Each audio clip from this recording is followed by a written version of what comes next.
semakin tinggi pendidikan pemuda saat itu menjadi salah satu sarana mereka juga nasionalismenya tinggi. Kalau saya bandingkan dengan potret saat ini, pendidikan masyarakat Indonesia jauh lebih tinggi lagi.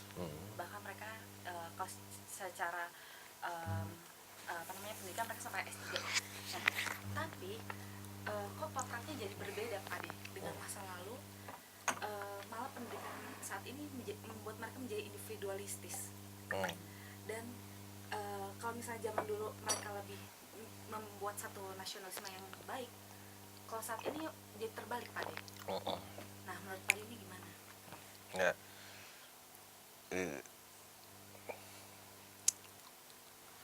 ya kita jumping ya berarti ya ke masa kini ya. Iya.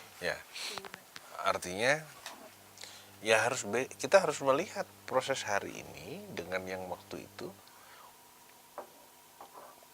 Kalau kemudian kita memotret secara jeli gitu ya, kalau dulu kan dijajahnya fisik, karena fisik yang dijajah gitu. Kalau hari ini bukan di fisik yang dijajah, fisik kita merdeka ya, kita ngatur sendiri, punya negara sendiri, punya, tapi bukan itu gitu.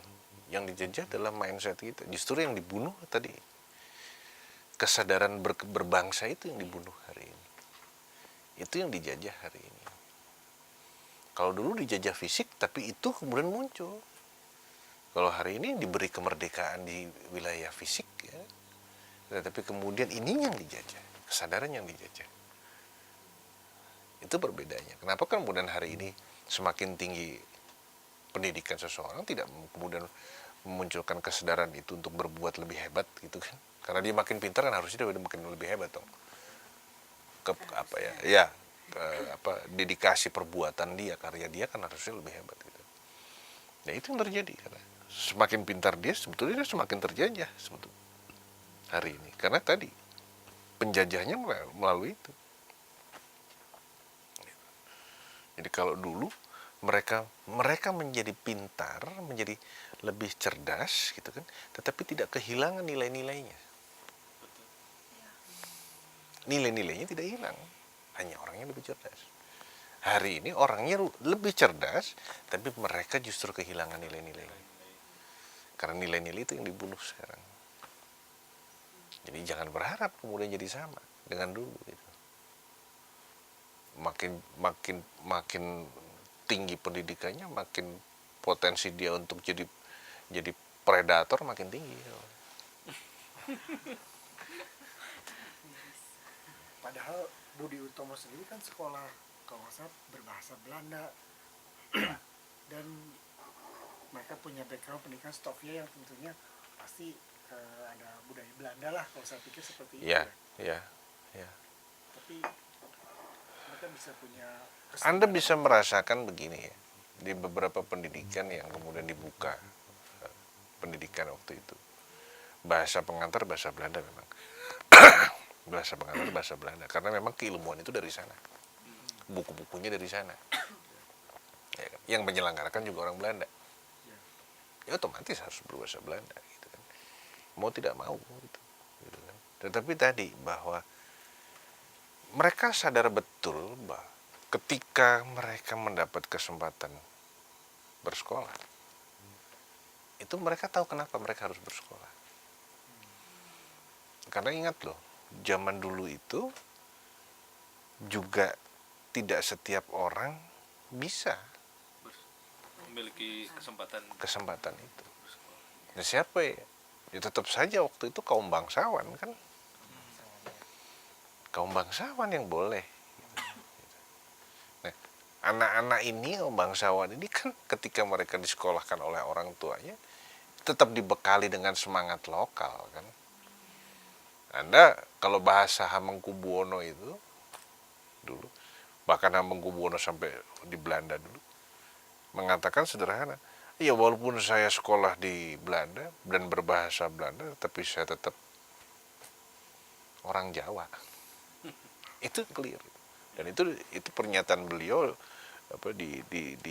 dipahat di atas marmer itu. Nah, kalau Anda ke Jogja, masuk ke istana, itu Anda bisa baca itu pernyataan. Kita bisa bayangkan semangat itu. Berkebalikan sekali ya sama zaman sekarang. Iya, ya, Pak. iya. Jadi mereka ngerti kenapa mereka disekolahkan oleh orang tua mereka bukan untuk memperkaya diri kok. Kalian disekolahkan menjadi pintar untuk membuat bangsa ini menjadi lebih baik. Jadi bukan untuk kepentingan personal. Ya, untuk berbuat sesuatu bagi bangsa. Persis. Padahal pasti mereka sekolah ke Belanda pasti dengan segala cara dibelandakan oleh Belanda. Oh gitu. iya, Tentu ya. iya, Dikasih mungkin ditawarkan jabatan, posisi, Iya. ilmu dan segalanya Iya. gitu ya. tapi kan tadi karena dari artinya mereka memang sebelum diberangkatkan sudah diparipurnakan di dalam kesadarannya dulu. Hari ini kan nggak dicemplungin aja gitu. Tapi mereka kesadaran tentang untuk bekerja untuk kepentingan tanah air bangsa dan negaranya nggak pernah diberikan hari ini. Iya, iya. Kalau dulu ya diberikan itu dulu baru oke, sekolah kamu ke sana. Yang diperlukan kan ilmunya bukan nilai. Betul. Nilainya tetap nilai-nilai yang ada di sini, tapi ilmunya itu.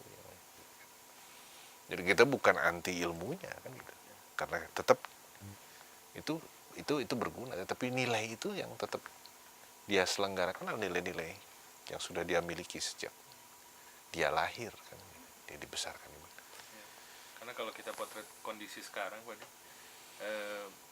mungkin banyak teman-teman yang punya kesempatan untuk kuliah tinggi dan juga berkuliah ke luar negeri gitu. Kadang-kadang setelah mereka selesai kuliah gitu, mereka justru enggan untuk kembali ke tanah air gitu.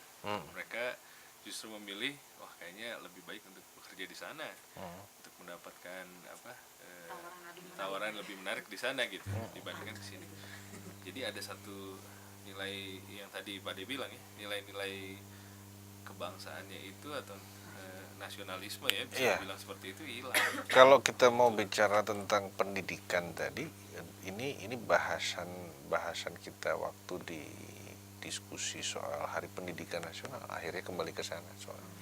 Jadi semangat mencari ilmu itu kan bukan semangat sekedar untuk agar penghidupannya lebih baik. Semangat mencari ilmu itu adalah untuk bagaimana kita sebagai manusia perlu membekali diri dengan ilmu dan pengetahuan untuk justru membuat diri kita makin punya ruang, pilihan alat dalam memanusiakan kita sebagai manusia. Artinya ilmu itu di situ fungsinya. Supaya lebih berfungsi. Iya, artinya kesadaran kita sebagai manusia untuk memanusiakan diri kita sebagai manusia itu akan menemukan bentuk yang lebih baik ketika kemudian disertai oleh keilmuan seperti itu. Jadi keilmuan itu adalah tadi sebetulnya dia hanya kelengkapan yang dimiliki yang perlu ditambahkan kepada manusia agar dia lebih mampu mengekspresikan kemanusiaan dirinya. Jadi kalau kemudian ada yang seperti tadi diceritakan Martin sekolah ke sana, ya nggak apa-apa, karena dia sedang tidak ingin memanusiakan dirinya.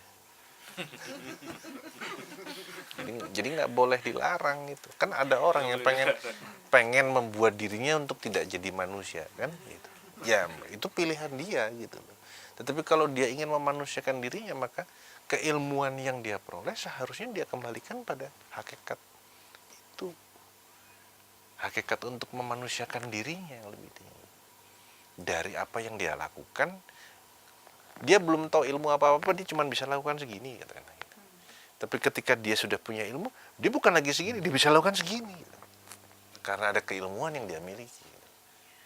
Dari yang taunya dia, oh bikin ini begini, tapi ada keilmuan yang dia ditambahkan ke dia, oh berarti kalau bikin ini bisa menjadi lebih baik begini dari segi fungsinya, dari segi estetisnya, dari segi teknologinya segala macam.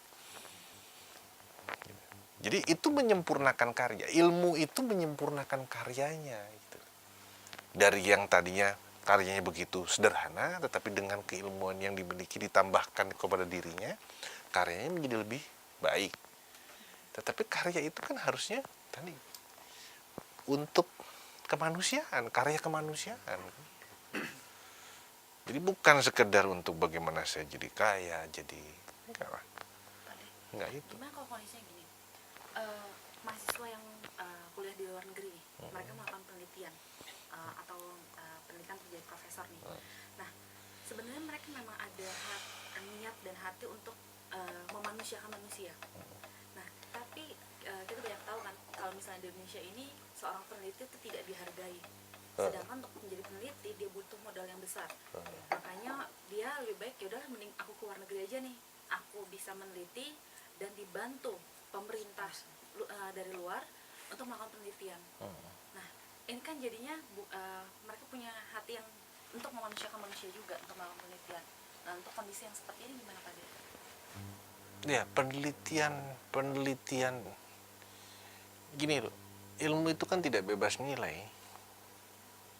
Artinya, saya katakan bukan bebas nilai itu artinya ilmu seolah kemudian dia memang, ilmu itu kan seperti alat. Seperti saya mengatakan, ilmu itu seperti pisau. Di tangan siapa pisau itu? Menjadi berbeda. Pisau di tangan seorang koki dengan pisau di tangan seorang penjahat. Hasilnya kan akan beda. Itu yang saya katakan bahwa ilmu itu tidak bebas nilai. Jadi ketika Anda bicara penelitian, kan pertanyaannya, ada sponsor dong. Ya. Nah, kepentingan sponsornya apa? Karena hasil penelitian itu akan digunakan kan oleh user. Nah, usernya mau ngapain dari hasil penelitian itu? Penelitiannya mungkin ilmiah. Ya, memang penelitian itu ilmiah. Harus memenuhi standar ilmiah, namanya penelitian kok, research kok gitu kan. Tetapi output dari hasil itu untuk usernya digunakan untuk apa? Kan saya ngomong, kalau Anda lihat di negara-negara besar itu, pusat-pusat intelijen mereka itu justru di kampus-kampus loh.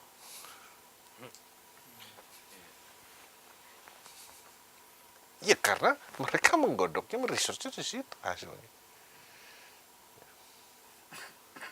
Jadi kalau hasil penelitiannya untuk digodok untuk jadi kepentingan intelijen kan, terus.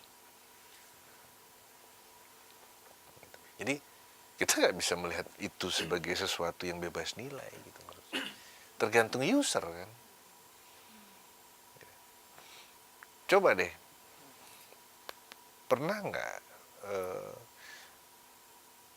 atau begini, saya pernah punya teman gitu, di sekolah kuliah di luar untuk menyusun disertasinya, terakhir dia harus membuat satu penelitian.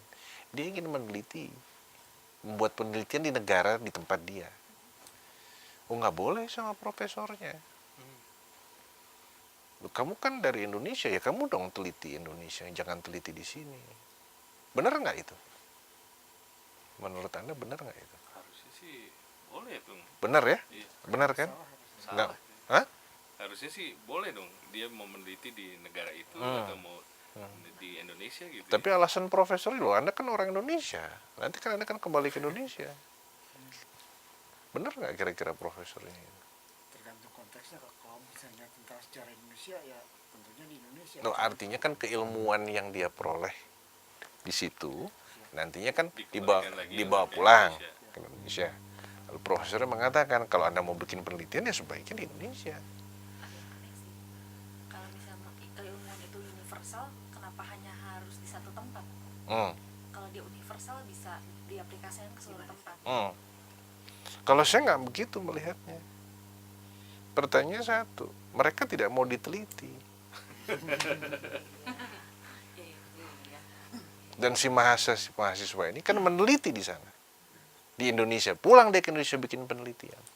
Dan penelitian hasil itu menjadi disertasi dan itu diuji di sana. Terus disimpan di mana hasilnya? Nah, jadi kita membuat laporan, menginformasikan, cuma-cuma masuk ke sana. Jadi beasiswanya dikasih, bikin penelitian di Indonesia, hasilnya masuk ke sana. Kan enak banget kan mereka dapat informasinya. Orang-orang kita sendiri yang meneliti kita. Jadi mereka nggak usah capek-capek. Pertama dapat nama bagus, memberikan beasiswa. Yang kedua dapat informasi cuma-cuma tentang negeri ini. Itulah ngeri kan. Jadi kita bisa bayangkan gitu kan, di balik kepentingan, oh iya beasiswa Anda bisa sekolah di tempat kami ya, itu pulang ya penelitian di tempatmu ya. Dan alasannya sangat masuk akal kan, oh, Anda kan nanti pulang ke sana ya, Anda harus mendedikasikan ilmu ke sana, Anda bikin dong penelitian, jangan. Jadi mereka tidak mau di research, mereka tidak mau diketahui, tapi mereka ingin mengetahui kita. Ya kalau penelitiannya di sana kan mereka seperti dibuka dong. Lu kan lagi pengen tahu gua kan, gitu bahasanya. Itu sering terjadi ya. Ya memang begitu caranya. Sedangkan Caranya untuk itu. dapat data gratis. Data gratisnya kan gitu kan. sedangkan kita kok memotret Indonesia, banyak anak Indonesia yang pintar, intelijensinya bagus, dananya tidak ada, makanya beasiswanya banyak yang ditawarkan, dan mahasiswa Indonesia atau mahasiswanya berminat dan senang hati dan bangga karena dia ikut beasiswa. Ternyata Ya nggak apa-apa bangga, orang nggak tahu ditipu kan bangga. Tapi kalau udah tahu kalau ditipu masih bangga, ya itu kelewatan. Wah, gue dapat beasiswa nih, bangga. Ya nggak apa-apa kan, dia nggak tahu bahwa dia sedang dijadikan alat. Ya. Tanpa pamrih apa. Oh iyalah, kencing aja bayar kok. Buat mereka nggak ada yang gratis lah. Naif kita kalau berpikir mereka begitu baiknya, kemudian kita enggak lah. Ini contoh saja Belanda tadi. Kenapa dia bikin sekolah dokter? Ya, kalau dokter dari sana murah, dia nggak bikin sekolah di sini. Ngapain capek-capek dia bikin sekolah? Toh ketika sudah disekolahkan jadi dokter, memang kemudian yang harus kalau ada yang sakit yang harus didahulukan apa? Apa pribumi? Kan bukan, ini untuk melayani mereka, bukan untuk melayani pribumi. Semangatnya kan itu. Gitu. Untuk melayani orang Belanda yang sakit di Indonesia, karena nggak mungkin dia bawa ke Belanda kelamaan mati naik kapal, kan gitu. Kalau sekarang orang Indonesia sakit berobat di Singapura kan gitu, naik pesawat selesai. Kalau zaman dulu kan mesti naik kapal, dibawa ke Belanda, mahal, kelamaan. Datengin dokter dari Belanda juga mahal. Bikinlah sekolah itu untuk melayani mereka. Ini niatnya bukan untuk kamu nanti kalau sudah jadi dokter kamu obati ya rakyatmu. Enggak begitu. Enggak semulia itu kok gitu. Jadi artinya kalau kita kembali kepada momentum 20 Mei Kebangkitan Nasional ini, seharusnya dengan persoalan kita yang tadi kita bicarakan hari ini,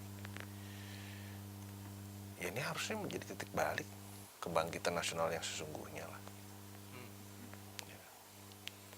Artinya kebangkitan nasional, atau kemudian saya mengatakan di dalam diskusi yang terdahulu tentang